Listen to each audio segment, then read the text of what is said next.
25వ వచనం. నా ప్రాణము మంటిని హత్తుకొనుచున్నది, నీ వాక్యము చేత నన్ను బ్రతికింపు. హత్తుకొనుచున్నది అనే మాటకి క్లీవెత్ అనే దానికి అర్థం ఏంటంటే అతుక్కుపోవటం, గట్టిగా అతుక్కుపోవటం అనేది దాని అర్థం. అంటే దేనికైనా అతుక్కుని పోవటం, తద్వారా దాని నుండి సులభంగా వేరు చేయబడలేనంతగా అంటుకొని పోవటం. దీంట్లోనే అంటుకొని పోతున్న దానికి మంటిని క్లీవ్ అనే ఒక పదాన్ని ఉపయోగిస్తారు. క్లీవ్ అని అంటే భూ సంబంధమైన దానిని చూపిస్తుంది. తక్కువ, నీచమైన, అనర్హమైన,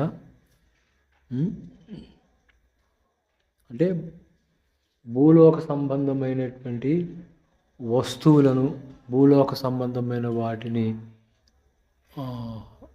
అత్తుకొని పోవటం, గట్టిగా అతుక్కొని పోవటం, భూ సంబంధమైన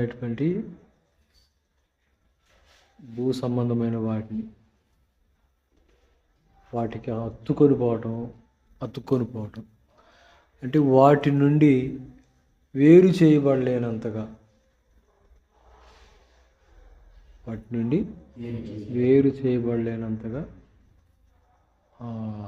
అత్తుకొని పోవడం అన్నమాట. దాంతో మమేకం అయిపోవడం, అంతే. దాంతో కలిసిపోవటం,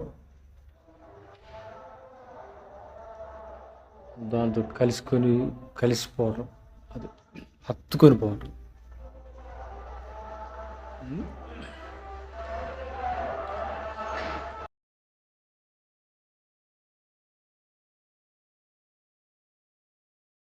తులసిలో 2వ వచనం, పైనున్న వాటి మీదనే గాని భూ సంబంధమైన వాటి మీద మనసు పెట్టుకొనుకుడి. అది భూ సంబంధమైన వాటి మీద మనసు పెట్టుకుడి, పైనున్న వాటి మీదే మనసు పెట్టండి. పైనున్న వాటి మీదే మనసు పెట్టండి, భూమి మీద ఉన్న వాటి మీద మనసు పెట్టుకుడి. భూ సంబంధమైనవి. మనము ఈ భూ సంబంధమైన వాటిని హత్తుకొని పోయి ఆ బలహీనతలు చెప్పుకోలేనంతగా, ఇతరులకు చెప్పుకుంటే సిగ్గైంది కదా మనకి. నాకు ఈ ఆశ ఉంది, నాకు ఈ బలహీనత ఉంది, నాకు ఈ పాపం ఉంది, నేను దీన్ని జయించలేకపోతున్నాను అని చెప్పుకోవడానికి సిగ్గుపడతాం. మన బలహీనతలు ఉంటాయి కదా, శరీర సంబంధమైన బలహీనతలు అంటే రోగాలు ఇవి కాదు, మన వీక్నెసెస్ ఉంటాయి, మన ఆత్మ సంబంధమైన బలహీనతలు ఉంటాయి, వ్యసనాలు, పాపాలు. అవి మనం చెప్పుకోలేం. చెప్పుకుంటే పరుగు పోద్ది కదా మనకి, అందుకని చెప్పుకోలేం. చెప్పుకోలేని విధంగా మనం వాటికి హత్తుకొని పోతాం అన్నమాట. హత్తుకొని పోతాం, అంటి పెట్టుకుంటాం. కానీ ఇక్కడ ఈ కీర్తనకారుడు అలాంటిది కాదు. హత్తుకొనుతున్నది ఆశ ఉంది ఆయనకి. అది ఆ భూమి మీద నుండి పైకి లేవాలనే ఆశ, ఆ లోకాశల్లో నుంచి బయటికి రావాలనే ఆశ. అది అయితే క్రైస్తవునికి లోకస్తునికి తేడా ఏంటిది అని అంటే, లోకస్తునికి క్రైస్తవునికి తేడా, లోకస్తునికి ఆ ఆశ ఉండదు. నేను ఈ పాపంలో నుంచి బయటకు రావాలి, ఈ శోధనలో నుంచి బయటకు రావాలి, ఈ బలహీనత నుంచి బయటకు రావాలి అనేటువంటి ఆశ ఉండదు ఒక లోకస్తుడికి. ఎందుకు అని అంటే పాపముగా అగపడదు ఆయనకి. లోకస్తుడికి లోకస్తుడికి వాడికి వాడు లోక సంబంధమైనటువంటి భూ సంబంధమైనటువంటి మనసుతో భూ సంబంధమైనటువంటి విషయాలతో లేకపోతే వస్తువులతో భూ సంబంధమైన వాటితో అతుక్కుని పోతాడు. ఇక వాడికి అది తెలియదు. ఎందుకు అని అంటే ఒక ఆయన చెబుతాడు, పాము శాపం వాని మీద ఉందంట. నీవు బ్రతికినంతకాలం మన్ను తింటావు, మన్నే. ఈ లోక సంబంధి కూడా భూ సంబంధమైన వాటి మీదే మనసు పెట్టి ఈ భూ సంబంధమైన వాటితోనే అతుక్కుపోతాడు. అది ఎందుకంటే ఆ శాపం వాని మీద. ఇంకొక ఆయన అంటాడు, వాళ్ళు కేవలం నరమాతురులై ఉన్నారు, శరీరులై ఉన్నారు. నరమాతురులు అంటే దాంట్లో అక్కడ కింద అంకేసి ఉంటుంది, ఆదికాండము 6వ అధ్యాయంలో. శరీరులు నరమాతురులై ఉన్నారంటే ఫ్లెష్, శరీర సంబంధమైనటువంటి ఆశలు, శరీర సంబంధమైన కోరికలు, భూ సంబంధమైన కోరికలు, భూ సంబంధమైన ఆశలు. శరీరానుసారులు శరీర విషయంలో మనసు పెడతారు, ఆత్మానుసారులు ఆత్మ విషయంలో మనసు పెడతారు. శరీరానుసారమైనటువంటి మనసు దేవునికి విరోధము, అది లోబడదు, ఏ మాత్రం లోబడదు. దేవుని సంతోషపరచనేరరు. అంతేగా, సంతోషపరచరు. దేవుని శరీర స్వభావం కలిగిన వారు దేవుని సంతోషపెడతారు. దేవుని ధర్మశాస్త్రానికి లోబడదు. చూడండి ఇంకేమంటాడంటే, ఏ మాత్రం కూడా, కొంచెం కూడా అంట, ఏ మాత్రం కూడా లోబడదు. శరీరానుసారమైన మనసు మరణం, అది మరణాన్ని తీసుకొస్తుంది. ఆత్మానుసారమైన మనసు జీవమును. అది దేవుణ్ణి సంతోషపరచడం నేర్చుకోవాలి. దేవా, నీ దృష్టికి ఏం చేయాలి, ఏం చేయకూడదు. మనుషుల్ని సంతోషపెట్టేలాగుంటే మనం ఎప్పటికీ దేవుడికి దాసులం కావు. అది ఈరోజున క్రైస్తవులు కూడా పాము శాపం ఉన్నట్టుగా భూ సంబంధమైన వాటి మీదే మనసు పెట్టడం, భూ సంబంధమైన వాటి మీద దృష్టి పెట్టడం, భూ సంబంధమైన వాటికి అతుక్కొని పోవటం. కానీ ఆత్మ సంబంధులు అలా కాదు. అది ఆత్మ సంబంధులు అలాగా. అతడు కింద పడినను లేవలేక ఉండడు. తర్వాత, నా శత్రువ నా మీద అతిశయపడద్దు, నేను కింద పడినా తిరిగి నేను లేస్తాను. దేవుని పిల్లల యొక్క లక్షణం అది. అది దేవుని పిల్లల యొక్క లక్షణం అది. ఒకవేళ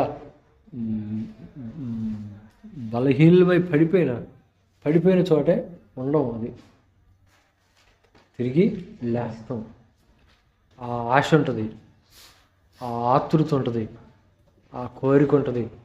నాలో ఈ బలహీనత ఉంది, నాలో ఈ పాపం ఉంది, ఈ బలహీనత నుండి, ఈ పాపం నుండి నేను విడుదల పొందాలి అనే ఆశ ఉంటుంది.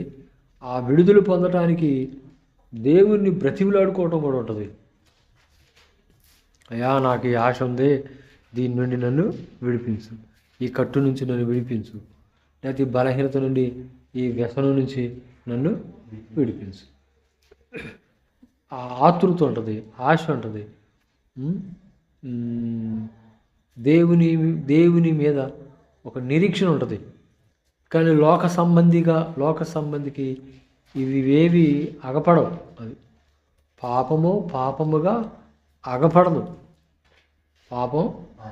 పాపంగా అగపడదు. అది పాపమని తెలియదు. అది పాపమని తెలియదు. అయితే ఒక క్రైస్తవుడికి ఆ ఆశ ఉంటుంది. అది ఇప్పుడు ఈ 119వ కీర్తనలోనే చాలా చోట్ల ఏముంటుందనంటే, నన్ను బ్రతికించుము, నన్ను లేవనెత్తుము, నన్ను బ్రతికించుము, నీ జీవం నాకు అనుగ్రహించు. ఈ 119 కీర్తనలో చాలాసార్లు అదే మాట ఉంటుంది. నన్ను బ్రతికించుము, నన్ను లేవనెత్తుము. ఒక పందిని చూడండి మీరు, ఎప్పుడు కూడా నీళ్ళల్లో ఉంటుంది. అది ఎప్పుడు నీళ్ళలోనే, దానికి తపన ఎక్కువలే. ఎందుకో దానికి స్వేద గ్రంథువులు ఉండవు అనుకుంటా. చెమట వచ్చే గ్రంథులు వాటికి ఉండదు, పందికి ఉండదు. అందుకని అది ఎప్పుడు కూడా నీళ్ళలో ఉండాలని చేస్తుంది. ఒక గొర్రెను చూడండి, అది ఎప్పుడు కూడా గొర్రె ఎప్పుడు నీళ్ళలో ఉండాలనుకోదు. అది నీళ్ళల్లో ఉండాలి అని అనుకుంటే అది ఉండదు. నీళ్ళలో పడిన పొరపాటున వెంటనే బయటకు వచ్చి ఇదిలించుకుంటుంది. గేదెలు నీళ్ళల్లో ఉండటం చూస్తాం, కానీ గొర్రెలు నీళ్ళల్లో ఉండటం చూడం. గొర్రెలు నీళ్ళల్లో ఎప్పుడు ఉండవు, తాగుతాయే కానీ నీళ్ళలో ఈత కొట్టవు. పడ్డా బయటికి వస్తాయి. ఒక క్రైస్తవుడు కూడా పడితే ఆ స్థితిలో నుండి లేవడానికి ఒక ఆక్రందన ఉంటుంది. అది ఒక ఆక్రందన. పౌలు తన రోమపత్రిక 7వ అధ్యాయంలో తనలో ఉన్నటువంటి పాపము నుంచి విడుదల పొందటానికి ఎంత అంగలార్చాడో. ఒక క్రైస్తవునికి లేక ఒక దేవుని బిడ్డకి, వెలుగు సంబంధికి ఆ ఆశ ఉంటుంది. ఆ పాపం నుంచి బయటపడాలి, బయటికి రావాలి, విడిపించు అని. విడిపించు, రక్షించు అనే ఆక్రందన ఉంటుంది. అందుకే అన్నాడు సౌలు ఎందుకు రక్షించబడిండి అని అంటే, ఇటు మరణమునకు లోనయ్యే ఈ శరీరం నుండి నన్ను ఎవడు విడిపిస్తాడు? ఎందుకంటే ధర్మశాస్త్రం అంతా ఎరిగినోడు కాబట్టి, చదివినోడు కాబట్టి, ధర్మశాస్త్రంలో పాపం నుంచి విడుదల పొందేటువంటి మార్గం లేదు. ధర్మశాస్త్ర సంబంధమైన క్రియల మూలముగా ఎవడు నీతిమంతుడిగా తీర్చబడడు. ధర్మశాస్త్రము అనేది పాపం చూపించితే కానీ, నువ్వు పాపివని చూపించితే కానీ నీ పాపము ఇదిగో ఈ సోపుతో గడుక్కో, ఈ నీళ్ళతో గడుక్కో అని పాపము కడగబడేటువంటి, పాపము క్షమించబడేటువంటి మార్గం ధర్మశాస్త్రం లేదు. అది అందుకని వాక్యం చెప్పిద్ది, ధర్మశాస్త్రము దేన్ని చేయలేకపోయిందో దేవుడు దాన్ని, ధర్మశాస్త్రం ఏం చేయలేకపోయింది? పాపిని శుద్ధినిగా మార్చలేకపోయింది. అది ఎందుకు అని అంటే, పాపమును కనపరుస్తుంది, చూపిస్తుంది. కానీ ధర్మశాస్త్రము పాపము నుండి ఒక వ్యక్తిని రక్షించదు. పాపము నుండి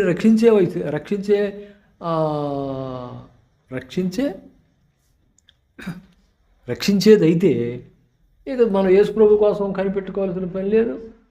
ఇశ్రాయేలీలు కూడా మెస్సీ కోసం కనిపెట్టుకోవాల్సినంత అవసరం లేదు. హల్లెలూయా. సౌలుగా ఉన్నప్పుడు తనకు తెలుసు, నీతి సూత్రాలు వల్లిస్తుండో, నీతిని గురించి బోధిస్తుండో, మెస్సీని గురించి చెప్తుండో, కానీ అతని అంతరంగంలో ఒక సంఘర్షణ ఉంది.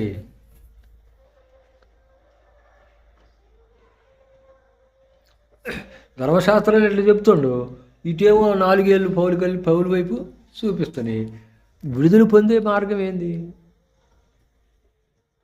అది ధర్మశాస్త్రం అంతా కూడా తెలుసు కాబట్టి, ధర్మశాస్త్ర సంబంధమైనటువంటి నిష్ఠలో శిక్షితుడు అంట.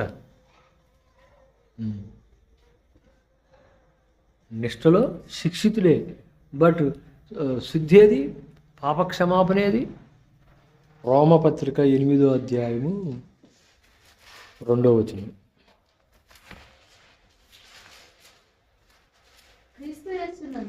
క్రీస్తు యేసునందు జీవమునిచ్చు ఆత్మ యొక్క నియమము పాప మరణ నియమముల నుండి నన్ను విడిపించెను. అది ఏదంట? ఏది విడిపించింది? క్రీస్తు యేసునందు జీవమునిచ్చు ఆత్మ యొక్క నియమము, పాప మరణముల నియమము నుండి నన్ను ఏంటిది విడిపించింది? 3వ అధ్యాయము 20వ వచనం. ఏలయనగా ధర్మశాస్త్ర సంబంధం అయిన క్రియల మూలముగా ఏ మనుషుడు నీతిమంతుడని నథింగ్. అది నువ్వెన్నేం చెయ్యి, ఎన్ని ఎద్దులు, ఎన్ని కోడెలు, ఎన్ని మేకలు. అదే 119వ కీర్తన 25వ వచనంలో, నా ప్రాణము మంటిని హత్తుకొనుచున్నది, నీ వాక్యము చేత నన్ను బ్రతికించు. అది వాక్యం, అది మాట. అయ్యా నీ మాటే నాతో మాట్లాడు, నన్ను దర్శించు. నీ వాక్యం అయితే ఆత్రపడటం వాక్యం కోసం. అది వాక్యం కోసం ఆత్రపడటం, ఆతురపడటం, ఆశపడటం. నీ మాట కోసం నేను కనిపెట్టుకొనుచున్నాను అంటాడు దావీదు. నీవిచ్చిన వాక్యం నా ప్రాణంలో త్రాణ పుట్టించితివి.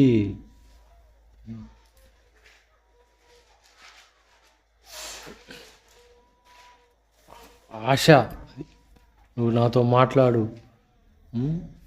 నన్ను బ్రతికించు, నీ వాక్యం చేత నన్ను బ్రతికించు, నీ వాక్యం చేత నాకు మార్గం చూపించు, నీ వాక్యము నా పాదములకు దీపం అన్నావు కదా, నీ వాక్యపు వెలుగులో నన్ను నడిపించు, నీ వాక్యపు మార్గంలో నన్ను నడిపించు.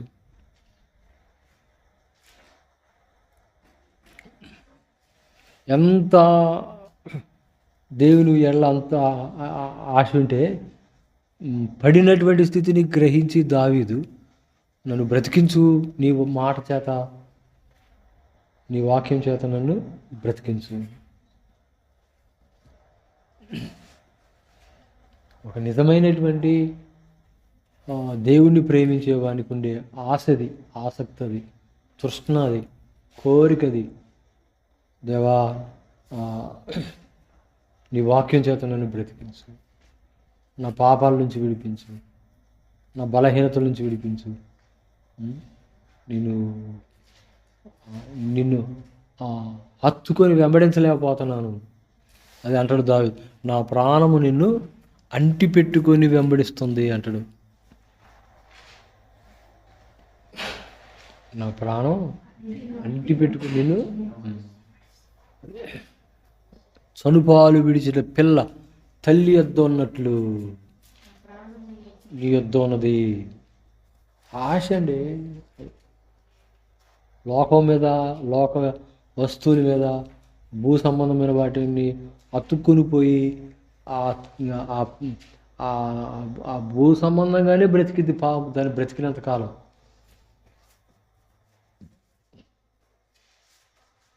దాని మీదే పాకిద్ది. ఇక నేల లేకపోతే దానికి ఆధారం లేదు. నేలే అది, పాముకు నేలే ఆధారం. ఈ లోకస్తుడికి కూడా అంతే. అది ఈ పాపమే, ఇక లోకమే ఆధారం. దేవుని మీద ఆశ, దేవుని మీద ఆసక్తి, దేవుని మీద ప్రేమ, కోరిక అలాంటివి ఏముండవు.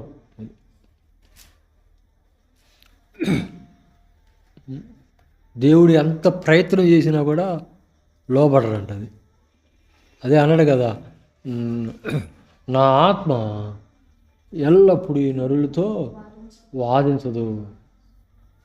ఎందాకని వాదిస్తా? వాత వేయబడినటువంటి మనస్సు అంటది. వాత వేయబడిన మనస్సాక్షి కాలి కాలి కాలి కాలి కాలి కాలి కాలి కరుడు కట్టింది అనుకోండి. కరుడు కడితే ఇక దాన్ని ఎంత పొడిచినా కానీ నొప్పి ఉండదు. ముద్దుబారిపోయేది కనుకో, గిచ్చిన నొప్పి ఉండదు, గుచ్చిన నొప్పి ఉండదు, ఏమి నొప్పి ఉండదు. ఎంత వాక్యమైనా ఇంక నొప్పి ఉండదు, ఏముండదు, రోషం ఏముండదు, ఆహా నొప్పి ఉండదు, బాధ ఉండదు, నొప్పి ఉండదు. బాధ ఉంటే కదా, నొప్పి ఉంటే కదా మందు రాసుకుంటాం. మందు రాసుకుంటాం, మందు ఏదని నొప్పి లేకపోతే మందు ఉండదు కదా, రాసుకోవాలి. నొప్పి ఉంటే అప్పుడు మందు ఎత్తుక్కుంటాం. అయ్యా నన్ను బ్రతికించు, నన్ను స్వస్థపరచు, నన్ను బాగు చేయి, నన్ను విడిపించు, నన్ను రక్షించు. ఈ భూ సంబంధమైనటువంటి జీవితం నుంచి, ఈ భూ సంబంధమైనటువంటి కోరికల నుంచి, ఆశల నుంచి నన్ను విడిపించు. ఈ భూ సంబంధమైన వాటి మీద నాకు ఆశ ఉంది, కానీ నీ మీద నాకు ఆశ లేదు, నీ మీద నాకు ప్రేమ లేదు, నీ వంటి నాకు ఉత్సాహం రావట్లేదు, ఉద్యోగం రావట్లేదు.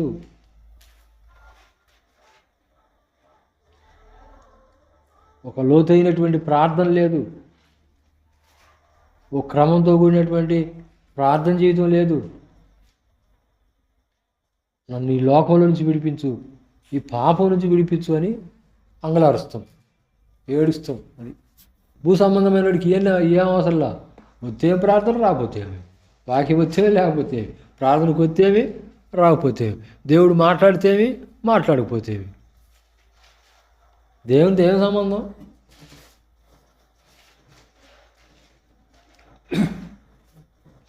ఒక ఈగ ఎప్పుడు కూడా, ఈగలు అంటారు దాన్ని, ఈగల ఏంటిది ఇంగ్లీష్లో అనేది? ఈగనే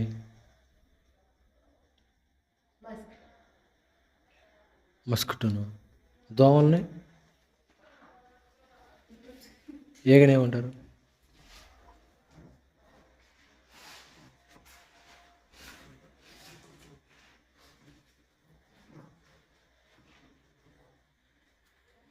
ఈగ ఎప్పుడు కూడా ఎక్కడ ఉంటుంది? ఈగ పైకి ఎగరలేదు, అది ఎప్పుడు ఇదే భూమి మీద వాళ్తా ఉంటుంది. అదే పక్షిరాజు భూమి మీదకి దిగొచ్చి ఆహారం తీసుకుని వెళ్ళిపోతాడే, ఇంకంతే. పక్షిరాజు అంటే గద్ద, అది ఎప్పుడు ఆకాశంలో తిరుగుతూ ఉంటుంది. అది హల్లెలూయా. దేవుడు తన్నేమో పక్షిరాజు అనడు, మనల్ని పక్షిరాజు పిల్లలు అనడు. అది పైకి ఎగరాలే కానీ భూమికి అతుక్కుపోకూడదు. భూ సంబంధమైన వాటికి, భూ సంబంధమైనటువంటి వస్తువులకి, భూ సంబంధమైన మనుషులకి అతుక్కుపోకూడదు. మనం పైకి ఎగరాలి. అది పైకి ఎగరాలి. ఆ ఎగరాలంటే విడిపించబడాలి, ఈ భూ సంబంధమైనటువంటి జీవితం నుండి విడిపించబడాలి. ఆత్మ సంబంధమైనటువంటి జీవితం జీవించాలంటే శరీర సంబంధమైనటువంటి జీవితం కృషించాలి. రాత్రి ప్రభు సన్నిధిలో వేడుకుందాం. దావీదు, నా ప్రాణం మంటిని హత్తుకొనుచున్నది, నీ వాక్యం చేత నన్ను బ్రతికించు అన్నట్లు ప్రభు సన్నిధిలో మనం కూడా, ప్రభువా ఈ లోక సంబంధమైనటువంటి భూమికి హత్తుకుపోయాను, మంటికి, పాపానికి హత్తుకుపోయాను, లేక భూ సంబంధమైనటువంటి ఆశలకి అతుక్కుపోయాను. ఈ ఆశల నుంచి, ఈ వ్యసనాలు, పాపాల నుంచి నన్ను విడిపించు, నన్ను బ్రతికించు, నీ వాక్యం చేత నన్ను బ్రతికించి నన్ను ఈ భూ సంబంధమైనటువంటి జీవితం నుంచి నన్ను విడిపించు, నన్ను స్వతంత్రునిగా చెయ్యని ప్రభు సన్నిధిలో వేడుకుందాం. ప్రభు ఆ కృప మనకు దయచేయను కాక. చిన్న ప్రార్థన చేసుకుందామండి.